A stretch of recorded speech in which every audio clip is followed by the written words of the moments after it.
Welcome to Little Lessons. At Learning Resources, we know small skills can make a big difference to how your child settles into reception. That's why we're sharing simple tips shaped by years of working with parents and educators to help get your little one big school ready. Thanks for joining us for another little lesson. Today, we're chatting about the role of music and rhyme in early language development.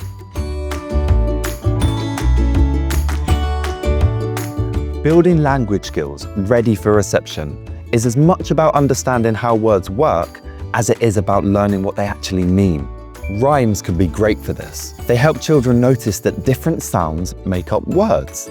And because songs are catchy, they also help new information stick. Your child is probably familiar with lots of nursery rhymes already, so it might be easier encouraging them to join in with a song or rhyme than with a long story.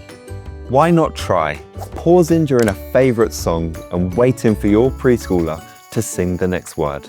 Or make a silly swap by changing a word to see if they notice. You can also make a game of finding words that sound the same, and using nonsense words like cat, bat, zat takes away the pressure of being right. And finally, use alliteration to point out words that start with the same sound. Super, silly, socks. Games like these help to build a phonological awareness through play, which can be the secret to a smooth start with phonics and reading in reception. See you next time for another little lesson. For more practical tips to help your child get big school ready, visit learningresources.co.uk.